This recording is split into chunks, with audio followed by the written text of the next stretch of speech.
Olá, amigos. É com muita alegria e com gratidão em nossos corações que, mais uma vez, estamos reunidos, ainda em ambiente virtual, mas ainda bem que temos esse ambiente virtual.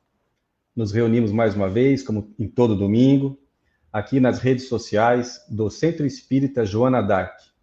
Esta casa que se situa no bairro Copa Mil, em Cuiabá, que acolhe tantas pessoas que têm lhe buscado, tanto aos domingos, às 18 horas, quanto às segundas-feiras, às 19 horas.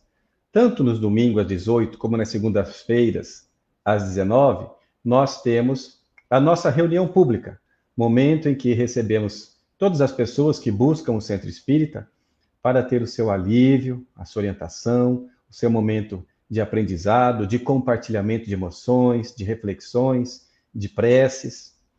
Mas nós também temos, tanto aos domingos quanto às segundas-feiras, um momento de estudo, o nosso estudo reflexivo das obras básicas da doutrina espírita.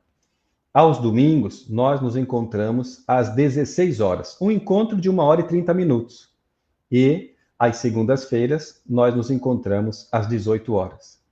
Então, todos são convidados para estarem conosco.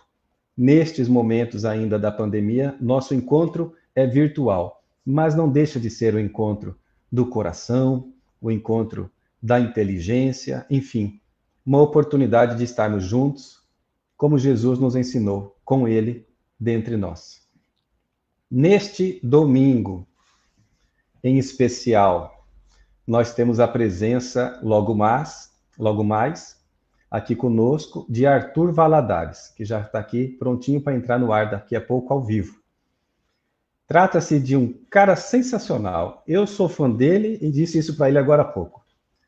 Porque nós que gostamos de estudar a doutrina espírita, de buscar as boas fontes sempre básicas da doutrina espírita, mas também bons intérpretes da doutrina espírita e do evangelho, segundo o espiritismo, enfim.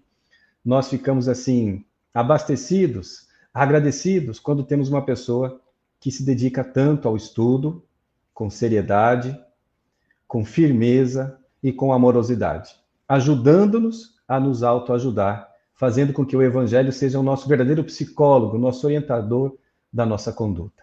E o Arthur é isso mesmo. É um jovem ainda, assim como muitos de nós, é um jovem, mas é um espírito que nós podemos ver com toda clareza, muito bem preparado, que está levando a sério a sua reencarnação.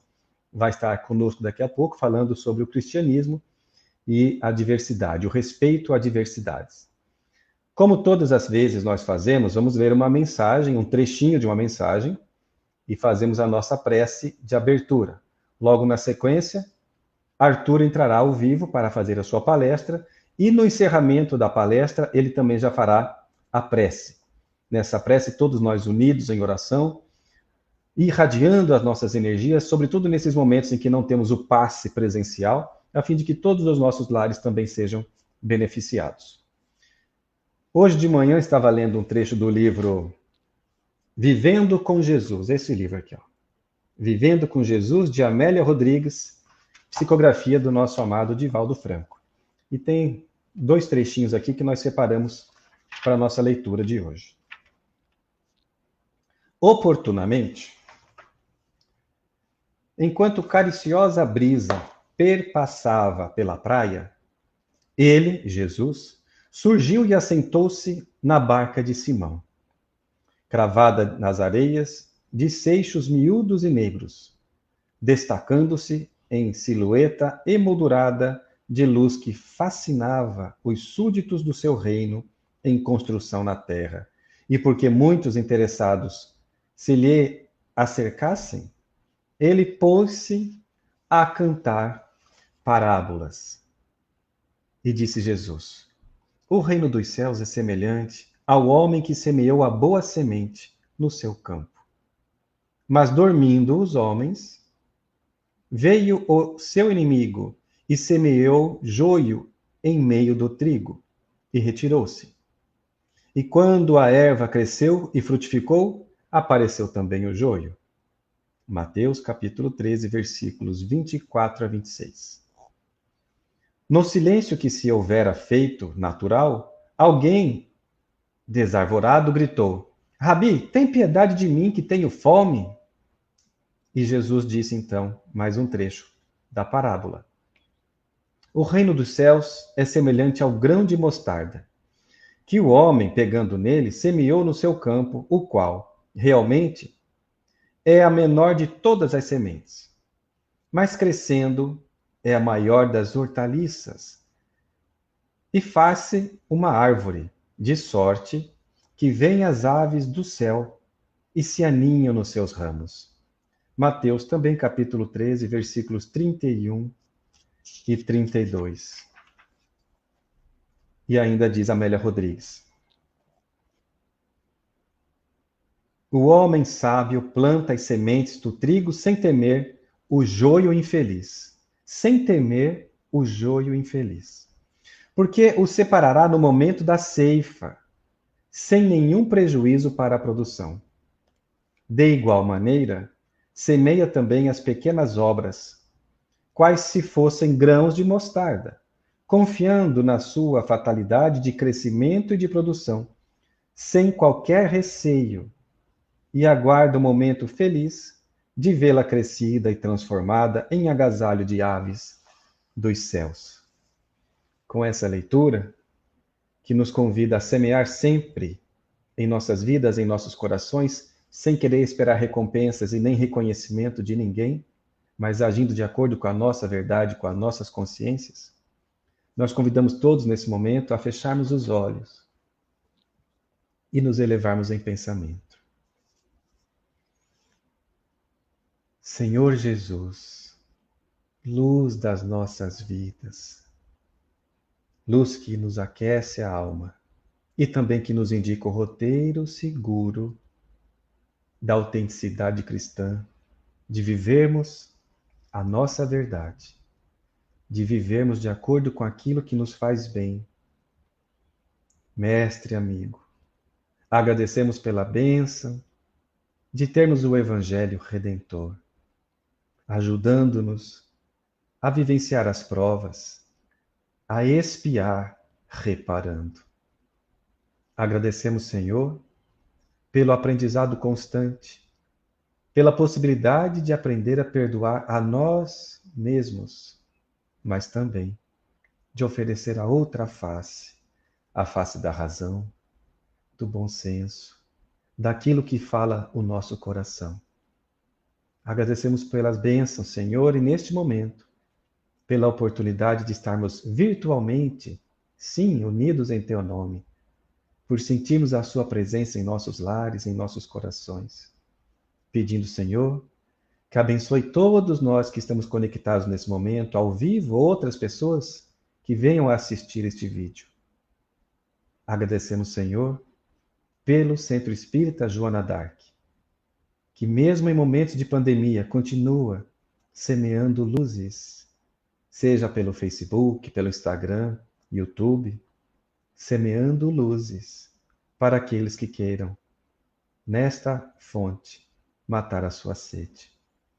Pedimos finalmente, Senhor, que ilumine e abençoe nosso irmão Arthur Valadares, que nos conduzirá neste tema tão relevante para nosso aprendizado, para nossas reflexões.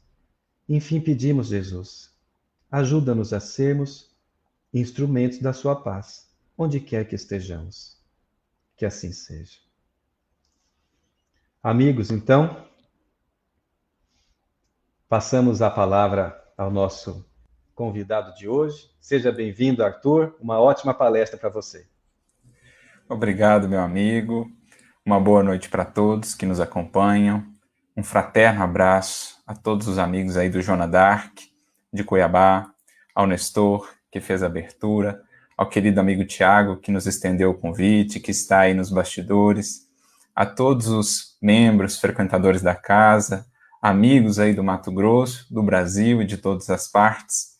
É uma alegria estarmos reunidos aqui sob as bênçãos de Jesus, sob a luz da doutrina espírita, para que possamos receber recursos, inspirações do alto, que venham a nos impulsionar na senda de progresso que todos temos a percorrer, pelos passos do Mestre, que nos abriu os caminhos, que nos estendeu as mãos, que nos convidou a seguir em direção à divina luz, que é o grande objetivo de todos nós. Então agradeço pela oportunidade, rogo ao Mestre que possa abençoar a todos.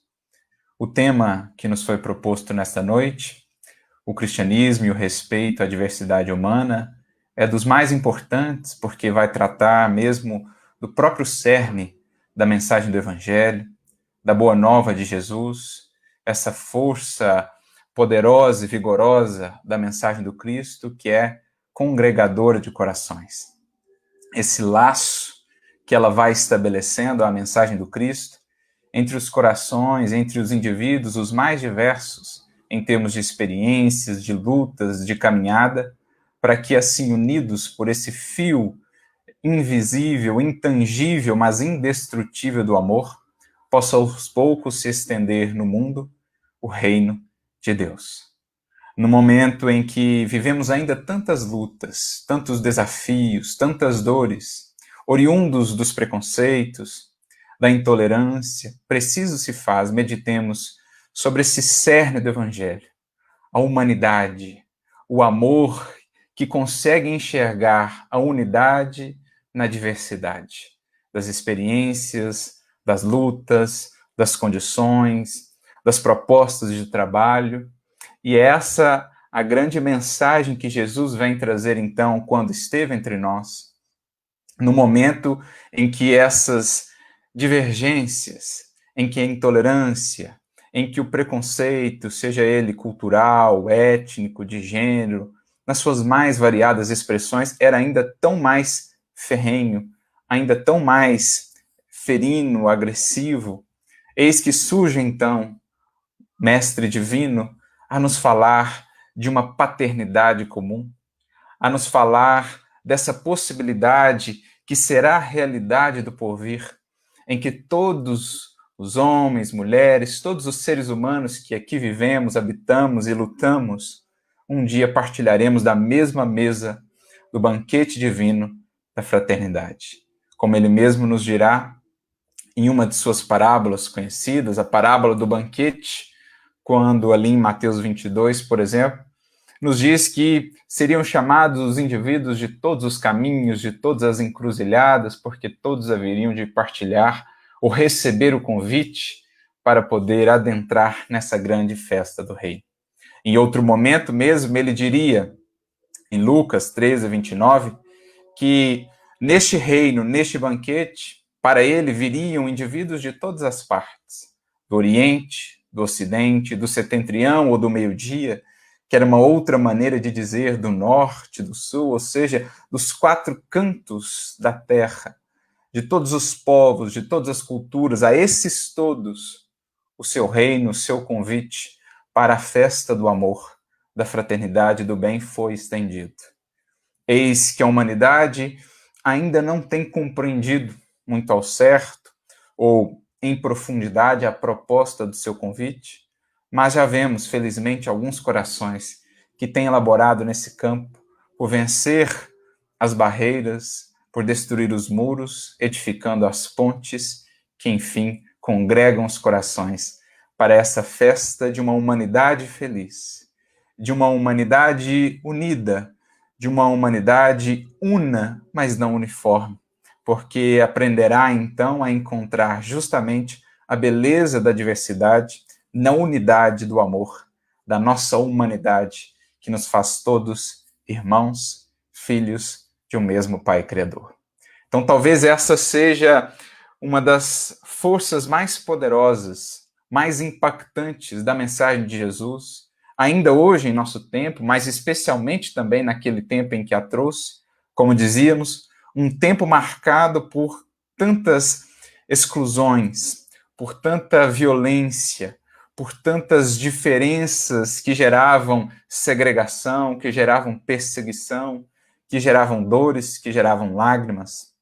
Num tempo em que senhores e servos estavam separados aí por um abismo tão grande, homens e mulheres, né, as mulheres com tão pouca voz, tão desvalorizadas, num tempo em que povos vizinhos de origens até comuns, como judeus e samaritanos, se odiavam, eis que surge um homem falando de um amor que supera todas as barreiras, que não busca homogeneizar a todos, tornar todos iguais no sentido de idênticos uniformes, mas que fala, sim, que todos são iguais porque filhos de um mesmo Pai, com uma mesma origem e com uma mesma finalidade, mas que nos ensina também justamente a valorizar essa diversidade, essas diferenças, estabelecendo esses laços do amor, que nos fazem, portanto, valorizar o que nos congrega, o que nos une, o que nos faz crescer e darmos as mãos para o progresso que todos temos a desenvolver em nós.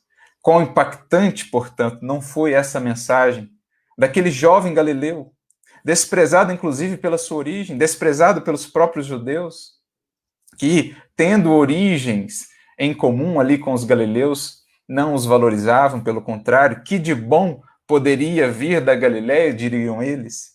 Mas o mestre nazareno, o mestre divino, ali escolhe atuar principalmente, justamente para, partindo daquele ambiente de segregação, daquele ambiente de exclusão, de menosprezo, ele pudesse, com a grandeza do amor e os valores do Espírito, falar dos verdadeiros valores da vida, que desde então vão aos poucos ganhando terreno nos corações, suplantando as diferenças, os abismos, os muros e estabelecendo então as conexões, essa teia divina da vida nutrida pelo amor, que então sustenta ou sustentará a humanidade mais justa, mais fraterna e amorosa do porvir. Esse é Jesus, naqueles tempos difíceis, propondo o abraço fraterno entre servos e senhores. O que impactou tão, digamos assim, de maneira tão impressionante, tão profunda, os romanos de então, por exemplo, como nós vemos no livro Há 2000 anos, a tremenda dificuldade de Públio Lentulus em entender aquela fraternidade que ele propunha entre servos e senhores, entre romanos dominadores e os seus oprimidos, os povos por eles conquistados. Jesus a lhes falar de igualdade, de fraternidade, que não valiam eles pelos cargos, pelo título do patriciado, pelas funções exercidas no Senado, nas legiões romanas, seja onde for, valia cada indivíduo pelo seu valor moral, pelo seu conteúdo de amor, de bondade, de fidelidade a essas leis naturais, leis divinas que nos regem a todos. Públio Lentulus não pôde compreender essa proposta, era deveras chocante para ele, na sua concepção muito estratificada da tradição romana, especialmente do patriciado.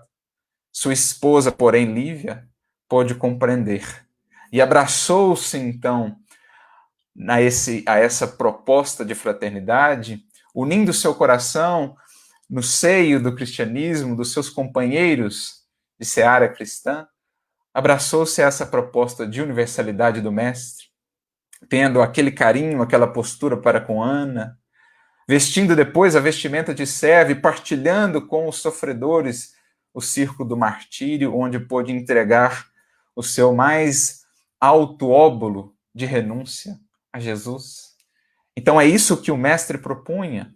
O abraço fraterno entre judeus e samaritanos, ou entre judeus e gentios. Quando ele, por exemplo, elege como personagem principal, como herói de uma de suas mais belas parábolas, no meio dos judeus, ali em meio àquele povo, elege como um dos personagens principais um bom samaritano. Ou quando exalta a fé de um centurião, quando exalta a fé de uma mulher cananeia ou sírio-fenícia, em meio aos seus irmãos judeus, israelitas, exalta ele essas qualidades também para além daqueles muros que haviam sido estabelecidos de preconceito, de intransigência e de intolerância. Convida o Mestre depois a Pedro, como vemos em Atos dos Apóstolos, a visitar também o centurião Cornélio, aos poucos rompendo aqueles muros que no cristianismo primitivo ainda existiam entre judeus e gentios, convidando depois também o grande apóstolo dos gentios, para que ele, com sua tarefa, pudesse vencer de vez toda e qualquer resistência, toda e qualquer barreira que ainda insistisse em se manter. Convida Jesus, o grande apóstolo das gentes, ao exercício da diversidade, ao ministério da diversidade, à visita, à sementeira em outros povos, em outras culturas, em outros corações, para que se estendesse e se ampliasse os círculos de fraternidade no seio mesmo do cristianismo, nessa proposta central da mensagem do Evangelho. Então é Jesus convidando nas suas próprias parábolas, nos seus ensinamentos, na sua atuação durante a sua missão pública, enquanto esteve entre nós, e após, por meio dos discípulos, é Jesus convidando a se vencer essas barreiras. É Jesus abolindo ou iniciando um processo de abolição dos preconceitos ferrenhos, né, das posturas muito rígidas e muito cristalizadas, por exemplo, do homem para com a mulher, àquele tempo, praticamente sem voz, muitas vezes vista como mercadoria, como simples propriedade. Jesus exalta e dignifica a posição da mulher, elencando-as em suas parábolas, muitas vezes como personagens principais, exaltando a fé de uma mulher cirofenícia, exaltando a figura de uma Madalena, mal vista no seio daquela sociedade, entre os seus irmãos ali, daquele povo, por conta de determinadas condutas suas, mas ela, após o arrependimento, acolhida com tanto carinho e misericórdia por Jesus, mesmo que ainda mal vista pelos próprios discípulos mais diretos, Jesus a traz para o círculo das suas discípulas e depois a escolhe como a mensageira da ressurreição. Como nos dirá Humberto de Campos, no livro Boa Nova, relembrando uma fala do historiador Ernest Renan, qual dos sábios, dos filósofos do mundo já trouxe à humanidade notícia mais feliz, mais alviçareira do que Madalena, quando nos diz: após a ressurreição, eis que ele vive, o Mestre é vivo, a morte não existe. Jesus, portanto, a exalta, a grandeza dessa mulher, numa transformação talvez jamais vista entre o círculo dos seguidores de Jesus, como Emmanuel mesmo vai frisar no capítulo 92 do livro Caminho, Verdade e Vida, uma transformação mais profunda até mesmo do que a transformação mais tarde do apóstolo Paulo. Porque Paulo, ao menos, era apaixonado pela lei, enquanto que Madalena havia se apaixonado pelos vícios. Então ninguém fez mais força interna, Emmanuel chega a dizer violência a si mesma para vencer uma antiga postura, antigos vícios, para então ser com Jesus essa mensageira da ressurreição. Por isso será o Evangelho, esse código de ouro das vidas transformadas para a glória do bem. E na vida de Madalena vemos uma dessas vidas e transformações mais luminosas. Jesus acolherá muitas outras mulheres, as chamadas mulheres piedosas, que o acompanharam até o fim, ao contrário dos discípulos mesmo que fraquejaram, as acolherá no círculo de suas aprendizes, exaltando, dignificando mais uma vez a posição da mulher, abrindo um novo tempo para a humanidade no que diz respeito a essas relações, propondo essa igualdade de direitos, essa igualdade de possibilidades, embora as naturais diferenças e propostas que cada experiência na matéria em determinado sexo vai proporcionar ao espírito, mas a igualdade de direitos, a igualdade de possibilidades. Então vemos Jesus indo em direção e lutando contra, abrindo, digamos assim, barreiras muito rígidas, estabelecidas àquele tempo. Naturalmente que num processo gradual, que não se consolidaria ali num piscar de olhos, é um processo no qual ainda hoje estamos inseridos. Mas nós vemos o Mestre, no cerne da sua mensagem, ensinando-nos a encontrar essa valorização da diversidade, seja ela cultural, étnica, de gênero, de buscas, de propostas, mostrando que existe uma unidade que justamente nos apresenta essa diversidade. A unidade de que somos todos filhos de um mesmo Pai, com uma mesma origem, uma mesma finalidade. Mas essa unidade mesmo que nos ensina, portanto, a ver a beleza da diversidade, porque cada um estará em determinadas injunções na experiência material. Cada um terá uma trajetória, cada um terá um arcabouço, um embasamento étnico, cultural, experiencial, mas que todos estão aí sob a tutela deste mesmo Pai. Todos têm perante o Criador esse mesmo valor e cada um vai naturalmente se diferenciando e amplificando essas suas possibilidades, construindo o seu valor íntimo a partir de suas conquistas e de sua jornada. Mas cada um de nós deveremos nos ver como irmãos. Por isso, Emmanuel também nos dirá que quando o cristão pronuncia as sagradas palavras Pai Nosso, reconhece não apenas a paternidade de Deus, mas também reconhece a humanidade inteira como os seus irmãos. Reconhece como parte dessa humanidade, quaisquer que sejam os aspectos exteriores que nos diferenciam, culturais, étnicos, de buscas espirituais, de rótulos religiosos, cores, credos, etc., etc., ou também as próprias diferenças interiores que decorrerão, como aprendemos, com o cristianismo redivivo, o evangelho redivivo na doutrina espírita, decorrem essas diferenças da própria caminhada já estabelecida pelo Espírito. Então, sejam elas quais forem essas diversidades, essas diferenças exteriores, dizendo respeito a aspectos materiais ou interiores, estabelecendo, entremostrando aí as diferenças do progresso intelectual ou moral dos indivíduos, essas diferenças não deverão ser barreiras para o exercício do amor, do respeito e da compreensão. Eis então a beleza da oração do Pai Nosso, por exemplo, que nos traz logo ao início essa reflexão tão profunda, como nos disse Emmanuel.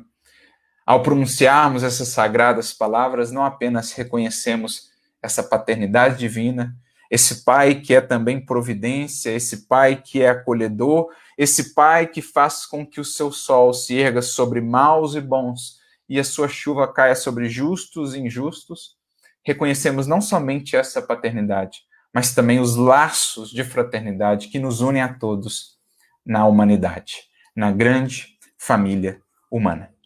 É assim, então, que Jesus vem trazer à vida de volta muitos daqueles que eram segregados, excluídos, mortos pela sociedade, pela vaidade, pelo orgulho, pela indiferença de então.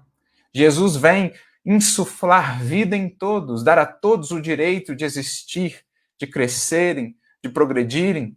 Talvez aí poderemos ver um outro sentido daquela palavra ou daquelas palavras de Jesus tão conhecidas, quando ele nos diz que Deus é Deus de vivos e não de mortos, porque para ele todos vivem, todos têm o direito à vida, todos têm o direito a aprender, a se melhorar, todos são credores do nosso respeito, do nosso carinho, do nosso amor.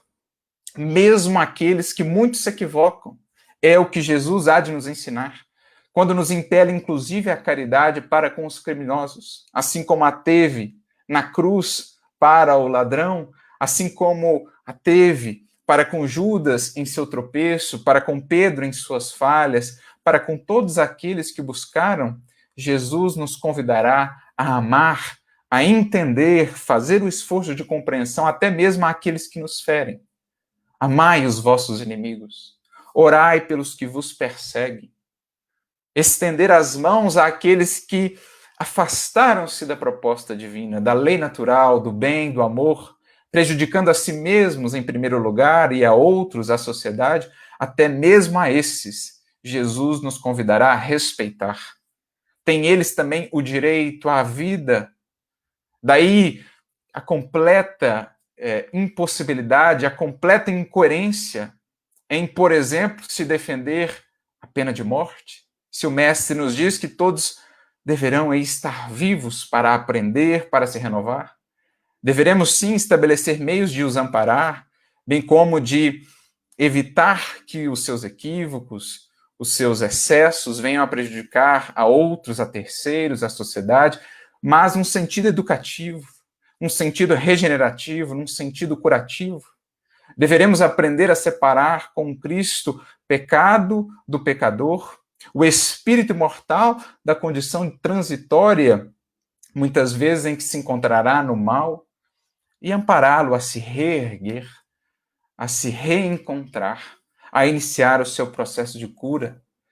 Jesus vem então trazer à vida os excluídos, marginalizados da sociedade, ensinando-os a buscar a felicidade muito mais acessível, porque agora não tão circunstanciada, não tão dependente de fatores exteriores, pelo contrário, acessível a todos aqueles que despertam para as riquezas do reino, no exercício do bem, no exercício do amor, da fraternidade. Jesus vem trazer todos à vida, aqueles que eram mortos, voluntariamente mortos pela sociedade de então, no sentido de serem excluídos da vida, das possibilidades. Jesus, com as bem-aventuranças, e nos convidando ao exercício do amor e da fraternidade para além das diferenças, vendo-nos a todos como irmãos, apesar das condições de classe, de gênero, de cultura, de cor e etc., Jesus vem novamente nos interligar por essa teia da vida, que é então preenchida e percorrida pela seiva divina do amor. Como não nos recordar de um símbolo tão belo que Jesus vai trabalhar no Evangelho de João, lá o capítulo 15, quando nos dirá que ele é a videira verdadeira. Videira essa do qual saem vários galhos, vários ramos, que poderíamos entender de diversas maneiras. Cada galho desse, um povo, por exemplo, uma civilização, uma nação, que é ali nutrida pela mesma seiva que procede da mesma raiz que é Jesus, a grande fonte do amor na terra, o grande representante do Criador, junto a nós, os espíritos em educação, em desenvolvimento no planeta Terra. Ele é essa raiz que dá unidade a todos e a todos, e do qual saem esses recursos divinos que nutrem a todos esses galhos, que poderão ser entendidos como as diferentes civilizações, os diferentes povos, as diferentes religiões, porque Jesus não atende apenas aos cristãos. Jesus, como governador espiritual do orbe, estende o seu amor, o seu amparo e o seu carinho a todas as experiências religiosas, a todas as buscas, a todas as etnias, a todas as culturas. Tudo isso poderemos entender nessa diversidade de galhos, de ramos que saem dessa mesma videira e que são por ela, por essa mesma raiz, nutridos. Esse é Jesus, essa é a beleza da unidade na diversidade que nós vamos vendo na mensagem central do Evangelho do Cristo, quando propõe esse grande congregar dos corações, encontrando essa beleza na diversidade, nas buscas e nas experiências. É interessante, portanto, que ele, a partir da unidade, nos ensina a encontrar e a valorizar a diversidade. Como o Livro dos Espíritos também vai nos ensinar, quando temos lá na terceira parte do Livro dos Espíritos o tratamento da questão da lei de igualdade por Kardec e pelos Espíritos, por exemplo, a questão 803, quando Kardec pergunta aos Espíritos se perante Deus somos todos iguais, e então os Espíritos responderão sim, porque todos tendem ao mesmo fim e todos estão sujeitos às mesmas leis de Deus. Então, eis aí o que nos unifica, o que dá unidade, o que estabelece esses laços indestrutíveis entre todos nós. Laços esses que, infelizmente, muitas vezes a humanidade, ou parcela dela, tem insistido em negar alguns corações, alguns indivíduos. Mas aí está a unidade. Temos a mesma origem, criados pelo mesmo Pai, destinados ao mesmo fim, todos seremos espíritos perfeitos um dia, como Cristo o é, e todos sujeitos à mesma lei. Então, num tempo em que essas diferenças eram ainda tão marcantes, por exemplo, as diferenças por nascimento, por classe, em que esses abismos eram ainda tão intransponíveis, e geravam tanta dor, tanta segregação, Jesus vem nos dizer, pela mensagem do Evangelho, e depois a doutrina espírita vem reafirmar que todos perante o Criador somos iguais. Nesse aspecto central de essência, somos todos espírito. Mas ao mesmo tempo que somos iguais, somos também diversos em nossas expressões. Porque, na questão seguinte, 804, Kardec vai perguntar aos espíritos acerca da diferença das aptidões, e então eles vão dizer que essa diferença nasce justamente da diferença da caminhada, das escolhas, das experiências já vividas por esses tantos espíritos que, embora iguais em essência, tendo a mesma origem e o mesmo fim, são diferentes em suas expressões, porque já caminharam mais ou menos, já desenvolveram-se mais ou menos em termos intelectuais, em termos morais. Daí essa diversidade tão vasta e ao mesmo tempo tão bela e até mesmo necessária, dirão os espíritos, no seio da criação. Necessária porque, dirão eles nessa questão 804, assim cada um pode concorrer aos objetivos da providência divina, pode realizar a parte que lhes cabe dentro dos desígnios da providência divina. O que uns não fazem, outros farão, porque cada um já avançou nesse ou naquele aspecto. Mas é preciso nunca perder de vista essa unidade, esse fim comum que nos une a todos, dando essa unidade da criação. Como numa bela sinfonia, em que apesar dos diferentes instrumentos, dos diferentes tons, das diferentes notas, há o fim comum da harmonia que congrega tudo isso de maneira bela, de maneira coesa, para que assim se dê toda a beleza de uma sinfonia. É certo que em nosso atual estágio de humanidade, ainda marcada, infelizmente, por tantos preconceitos e intolerâncias, das mais diversas expressões, essa sinfonia não está ainda plenamente edificada, perfeitamente harmonizada, mas caminhamos para isso. E esse seria o grande convite de Jesus, segue sendo, bem como da doutrina espírita. Aprendemos a identificar cada espírito no patamar em que está, a respeitá-lo em suas escolhas, em sua caminhada, em suas propostas de trabalho, em suas diferentes visões, perspectivas de apreensão da vida, do universo, mas sem nunca deixar de ver aquilo que nos congrega, enquanto filhos de um mesmo Pai. Unidade e diversidade, portanto, caminhando lado a lado. Não uniformidade, não homogeneidade, não todos iguais. Já diria Emmanuel no livro Rumo Certo, capítulo 47, Deus não dá cópias. Somos diversos, mas por isso mesmo a criação é mais bela. Cada um de nós tem uma certa parte a cumprir no todo da obra divina. Como vemos também na questão 132 de O Livro dos Espíritos, quando nos dizem eles que visa a encarnação outro fim, o de colocar cada um de nós em condições de cumprir a parte que nos toca na obra divina. Sempre gosto de ressaltar essa expressão, a parte que nos toca, como nos dizer que cada um de nós tem uma parte que nos toca. Deus não dá cópias. Cada um vai construindo a sua história, cada um é artífice de si mesmo, mas todos nós, enquanto irmãos, podemos e devemos colaborar uns com os outros para a nossa ascensão. Eis aí uma outra perspectiva para aquele próprio ensinamento de Jesus, quando nos diz que há muitas moradas na casa de seu Pai. Poderíamos entender os diversos mundos, os diversos planetas? Sim. As diversas esferas espirituais? Também. Mas poderemos entender os diversos níveis de consciência, de compreensão, de progresso intelectual, moral, pelos quais os indivíduos passarão. As diferentes condições que cada reencarnação vai nos proporcionando. Ora nascemos numa cultura, ora nascemos com uma determinada cor de pele, ora caminhamos por determinado credo religioso, ora nascemos em determinado gênero, com determinada orientação de gênero, mas tudo isso compondo essa beleza de experiências, essa diversidade de experiências que é necessária para o espírito progredir, para que a conjunção dos espíritos e dessa diversidade possa contribuir para o todo da obra divina.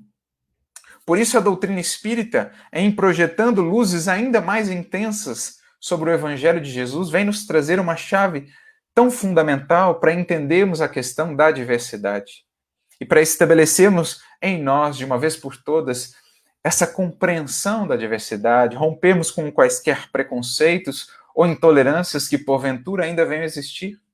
Essa chave fundamental, ou essa outra palavra do alfabeto divino, como o Espírito Lázaro nos dirá no capítulo 11 do Evangelho segundo o Espiritismo, quando ele fala do amor, que é a primeira palavra do alfabeto divino, e da reencarnação, que é essa segunda palavra do alfabeto divino.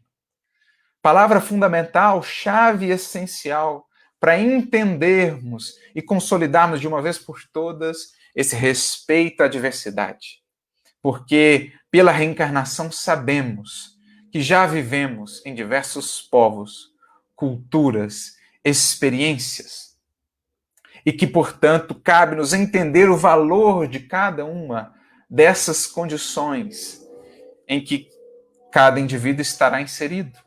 Cada religião, cada experiência em determinado gênero, homens, mulheres, as orientações de gênero, cada experiência familiar, cada experiência cultural, étnica, cada experiência social. Ora estamos numa determinada condição social, ora em outra. Enfim, tudo isso vai se conjugando ao longo dos séculos para que o espírito possa extrair o máximo de todas essas experiências para o seu progredir. Por isso nos cabe respeitar a todas essas experiências. E por isso, como nos dizem os espíritos, na questão 799, quando nos falam dessa contribuição do espiritismo para o progresso, eles nos dirão que um dos aspectos principais dessa contribuição do espiritismo será justamente em abolindo todos esses prejuízos, ou seja, esses preconceitos de seitas, castas e cores, a fim de ensinar-nos a todos a solidariedade que nos há de unir como irmãos. Porque pela reencarnação, sabemos que já passamos por muitas experiências, tanto essas diversidades, diferenças exteriores, como também entendemos pela reencarnação, pela jornada de cada espírito, as diferenças de apreensão, faixas de consciência diversas, o progresso intelectual e moral diverso entre os indivíduos. Cada um terá uma determinada busca, por isso cada um se ajustará a uma determinada experiência religiosa ou espiritual. Cada um terá um determinado foco na vida. Como Emmanuel mesmo, mais uma vez resgatando aquele capítulo do livro Rumo Certo, capítulo 47, quando ele dirá que Deus não dá cópias, ele dirá também que cada criatura é um mundo por si, gravitando para determinadas metas evolutivas em órbitas diferentes. Por isso, cada pessoa possui necessidades originais e tem o passo marcado por ritmos distintos. Então, olha que beleza isso que Emmanuel nos diz. Cada criatura é um mundo por si, porque tem uma trajetória, uma jornada, e ela gravita para determinadas metas evolutivas em órbitas diferentes. Por isso, talvez, aquela órbita que você agora não compreenda seja para ela assim tão fundamental. Por isso, aquela busca, aquela atitude, aquela escolha que talvez não compreenda, seja para ela talvez tão essencial em suas buscas. É preciso compreender, é preciso entender. O que não significa dizer que, diante dessa postura, adotaremos uma impassibilidade diante do mal, diante daquelas atitudes e escolhas de nossos irmãos ou de outros indivíduos que venham a prejudicar o todo da sociedade, que venham a prejudicar a terceiros. Mas é preciso que, mesmo para com estes, os que se equivocam, os que caem nas malhas tenebrosas do crime, os equívocos, mesmo os mais graves, é preciso ainda aí existir o respeito pelo humano que ele é, pelo espírito, filho do Criador que é. Vejamos ele antes como um enfermo, que precisa de mais fraternidade, de mais amor, porque só o amor transforma, do que como alguém a ser excluído, como alguém a ser eliminado. Isso não se conjuga, isso não se harmoniza de modo algum com Jesus e com o Evangelho, com esse que veio para salvar, como ele mesmo disse, e não para destruir, que veio para conectar e não para separar. Porque, já dizia o mestre, nenhum reino dividido subsistirá. Nenhum reino dividido se manterá por muito tempo, porque é da lei que venhamos, embora na diversidade das buscas, dos estágios, nas muitas moradas, é da lei que venhamos a nos conjugar todos nessa unidade divina do amor e da fraternidade. Eis, portanto, amigos, a beleza do Evangelho, especialmente quando ampliado para nós pelas luzes que o Consolador nos traz, explicando essas leis espirituais, as leis morais que regem a vida, dando-nos essa chave tão fundamental que é a reencarnação, que nos abre tão grandiosamente as perspectivas de entendimento do outro, das buscas do outro, vendo que todos os caminhos, no fundo, haverão de conduzir ao Criador, e que nos cabe, sim, estimular os outros, o que há de melhor neles, e seguir conscientes para com os nossos deveres, fazendo a nossa melhor parte, para estimularmos os outros a buscarem também essa jornada de ascensão, que nos há de unir a todos no grande amplexo da fraternidade universal. E como falar de cristianismo e de respeito à diversidade sem falar desta figura singular, que é o apóstolo das gentes, o apóstolo dos gentios, o apóstolo da universalização do cristianismo, paradoxalmente aquele que talvez tenha sido um dos mais ufanistas, um dos que no início ainda preso ao orgulho, à vaidade, mais trabalhou criando dificuldades para essa expansão do cristianismo, especialmente para além ali dos círculos do judaísmo. Jesus pega justamente esse coração, o apóstolo Paulo, e o converte nesse grande apóstolo da universalização da mensagem cristã.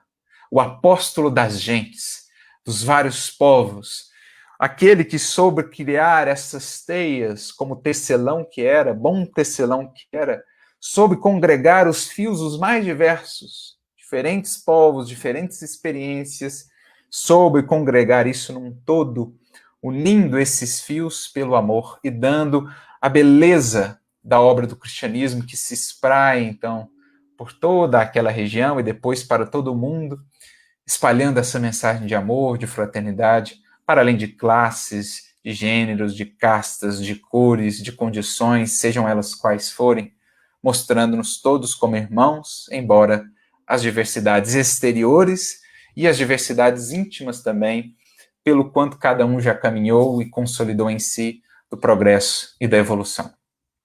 Então é preciso falemos de Paulo, é preciso lembremos dessa figura que soube trazer esse tempero tão essencial para o cristianismo, algo que ele destacou, especialmente em uma carta sua, que é a primeira carta aos Coríntios, lembrando que a comunidade de Corinto, pela própria localização de Corinto, que era uma cidade muito cosmopolita, muito bem localizada ali no mar Mediterrâneo, por isso um caminho sempre percorrido, um caminho quase que obrigatório para todos aqueles que iam do Ocidente para o Oriente, quase sempre Corinto era ali uma parada obrigatória, por isso uma cidade que congregava as mais diferentes experiências religiosas, culturais, étnicas, uma cidade verdadeiramente cosmopolita, de muita heterogeneidade. Heterogeneidade ou diferenças, diversidade essa que se encontrava inclusive no seio da comunidade cristã de Corinto e que gerou alguns atritos em determinado momento, o que motivou o apóstolo Paulo a tecer considerações em sua carta, por exemplo, no capítulo 12, quando ele fala da diversidade de dons, que poderemos entender as faculdades mediúnicas, as possibilidades do espírito, mas numa visão mais abrangente, a diversidade dos indivíduos, da tarefa, do trabalho, da proposta de cada espírito, tanto no seio da tarefa cristã como na humanidade de um modo geral. Então, esse capítulo 12 da sua epístola aos Coríntios, a primeira delas, é um hino de valorização da diversidade, ensinando-nos justamente a buscar essa unidade na diversidade. É neste capítulo que ele vai trabalhar essa figura tão bela do corpo, o corpo de Cristo. Jesus sendo a cabeça, cada um de nós, os vários membros, mas nessa unidade do corpo, que pode ser entendido como a igreja ou a comunidade dos seguidores de Jesus, mas num sentido mais amplo, como a própria humanidade, sendo Jesus o grande pastor da humanidade terrestre, somos todos nós, os espíritos que aqui evoluímos, parte desse corpo do Cristo, desse corpo espiritual. Mas cada um membro. E então ele dirá, que será do pé sem a boca, que será do olho sem o ouvido, convidando-nos a valorizar as possibilidades de cada um, sem os preconceitos, sem as disputas, sem as intolerâncias, aprendendo a conviver com isso e a conjugar isso pelo amor dentro do trabalho que nos cabe, dentro da obra divina, compondo então essa sinfonia que, pela harmonia, sabe exaltar a diversidade. E por isso ele dirá, por exemplo, no capítulo 12, como dizíamos, versículo 4, ora, há diversidade de dons, mas o Espírito é o mesmo. E há diversidade de ministérios, mas o Senhor é o mesmo. E há diversidade de operações, mas é o mesmo Deus que opera tudo em todos. Mas a manifestação do Espírito é dada a cada um para o que for útil. Então veja que hino à diversidade. Sempre partindo da unidade, o mesmo Pai Criador, a nossa mesma condição de filhos do Pai, de espíritos que somos, mas diversidade de dons, de ministérios, de operações. É o que nós vemos na humanidade.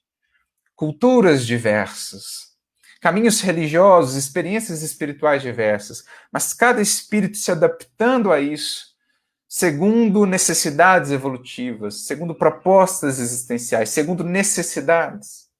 Cada espírito buscando uma determinada nutrição espiritual, como ele também vai dizer no capítulo 3 dessa mesma carta.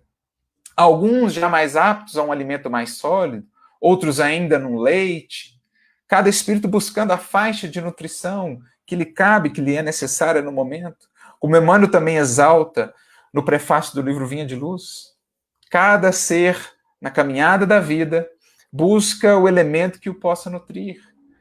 A abelha busca o mel, os abutres buscarão ainda os cadáveres, e os espíritos buscam emoções, mas ainda aí cada espírito haverá de se nutrir de determinado tipo de emoções.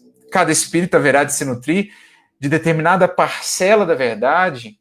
Cada espírito comportará, assimilará determinada graduação da luz divina, da verdade, porque é algo que gradualmente vai se estabelecendo. O que para uns já é alimento, para outros ainda talvez não seja a nutrição mais adequada. Alguns já estão mais aptos a um alimento mais sólido, outros ainda não. Então ele vai trazendo nessa carta, justamente para harmonizar aquelas tantas diversidades, diferenças naquela comunidade, essa conceituação desse corpo no qual cada um é um membro, mas essa unidade do Espírito Divino, do amparo divino, e a diversidade dos dons, dos ministérios, das operações, enfim. E ele segue um pouco mais adiante, dizendo assim, assim, pois, há muitos membros, mas um corpo. E mais adiante, antes, os membros do corpo que parecem ser os mais fracos são necessários. Então, aqueles que muitas vezes são excluídos por mais fracos, são menosprezados, são também necessários, fundamentais. É preciso olhemos para eles com carinho, com respeito, os acolhamos, porque tão fundamentais quanto todos os demais membros do corpo. E os que reputamos serem menos honrosos no corpo, a esses honramos muito mais. Preciso tenhamos esse olhar especial para aqueles que ainda lidam com dificuldades maiores, com desafios maiores. Honrá-los, trazê-los, acolhê-los. Aqueles que ainda sofrem preconceito, exclusão, ter para com eles esse carinho. Aqueles que, por muitos, não são honrados, valorizados, sermos nós aqueles que os honram, que os valorizam, que exaltam a fraternidade na diversidade. E aos que em nós mesmos são menos decorosos, damos muito mais honra. Porque os que em nós são mais nobres não têm necessidade disso. Aqueles que já estão bem estabelecidos, já estão. Mas e aqueles que estão ali menos olhados, menos cuidados? É preciso ter esse olhar. Mas Deus assim formou o corpo, dando muito mais honra ao que tinha falta dela, para que não haja divisão no corpo, mas antes tenham os membros igual cuidado uns dos outros. Tenham os membros igual cuidado uns dos outros. De maneira que, se um membro padece, todos os membros padecem com ele.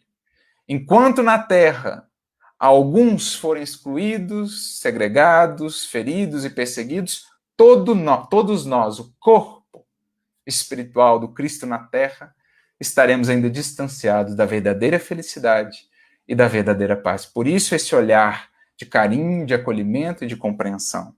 E se um membro é honrado, todos os membros se regozijam com ele, porque quando todos pudermos viver efetivamente como irmãos, é aí então que poderemos nos dizer um povo ou uma humanidade civilizada, como está na questão 793 do Livro dos Espíritos. Somente quando houvermos banido os vícios, o ódio, o egoísmo, o exclusivismo, é que poderemos não mais apenas nos dizer povos esclarecidos, mas, enfim, povos civilizados.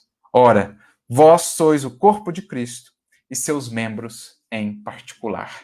É assim que Paulo vai nos ensinar a ter essa visão abrangente, falando-nos da igualdade que nos conecta a todos a Deus, a todos a Jesus no planeta Terra, sendo ele o divino mestre, o divino tutor de todos nós, mas que nos ensina a ver essa diversidade de operações, de dons, de buscas, essa diversidade tanto das configurações que cada espírito vivencia na matéria, como também as diversidades de experiência, de progresso, as diversas faixas conscienciais.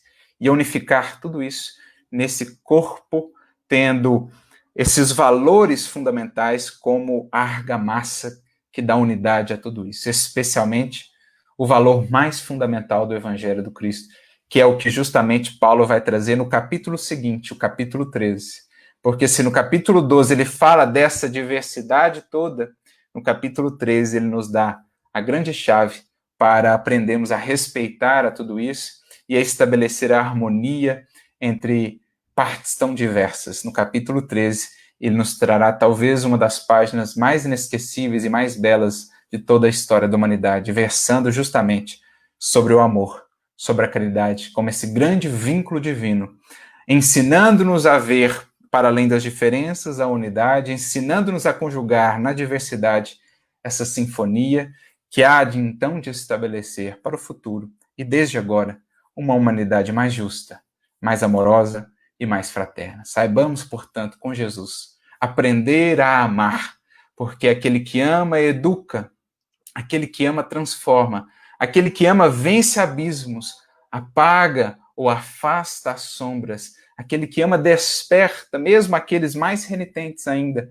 nos preconceitos, na intolerância, o amor é a grande força que vai vencendo essas barreiras, que vai vencendo essas dificuldades que ainda encontramos ainda hoje. Me recordo de uma frase do espírito Claire do Plantier, que está na Revista Espírita de novembro de 1868, quando ela nos diz que não se instrui um indivíduo, não se instrui um homem batendo de frente contra os seus preconceitos, contra a sua intolerância, mas sim modificando-os aos poucos, pela instrução, pela amorosidade, para que gradualmente venha ele mesmo a renunciar às suas ideias equivocadas, aos seus preconceitos, pelos quais há algum tempo chegaria mesmo a dar a própria vida.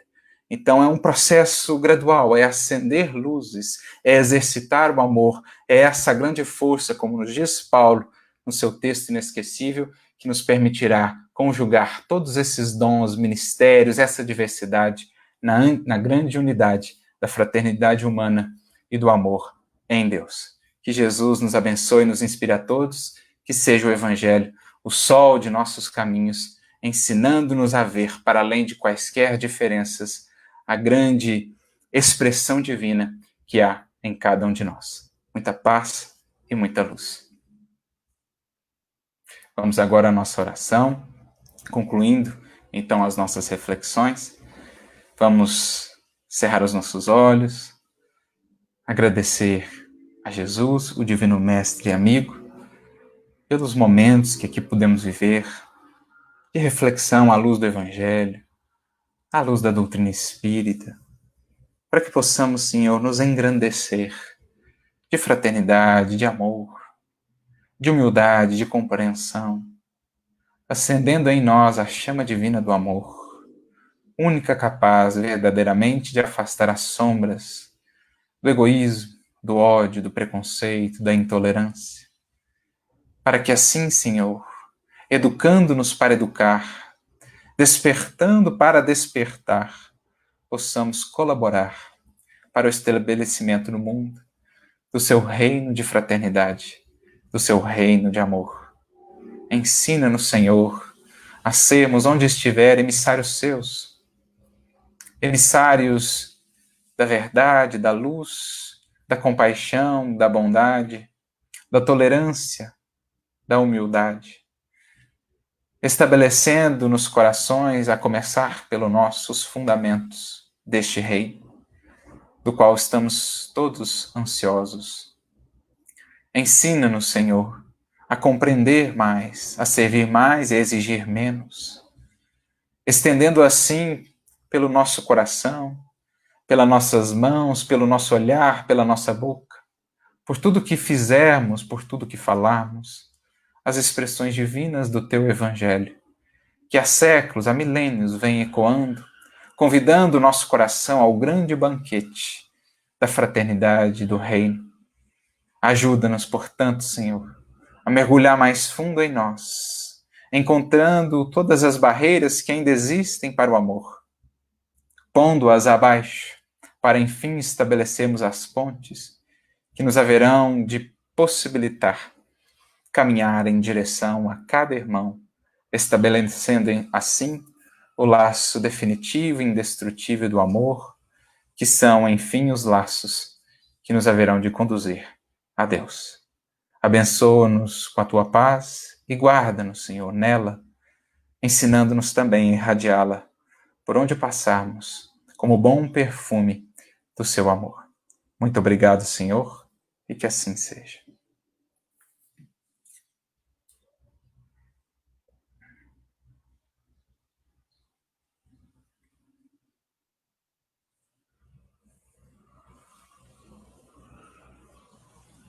Que beleza, Arthur.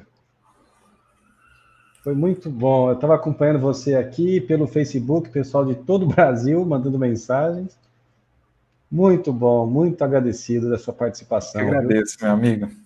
A Neuzinha, nossa amiga aqui da Federação, da área de Infância e Juventude, dizendo que espera a sua presença em fevereiro de 2021 na Vamos ver se Congemat. está certo. Então, estou fazendo aqui o intercâmbio da Neuzinha para você. Mas é isso, muito bom, viu? Que alegria ter você conosco.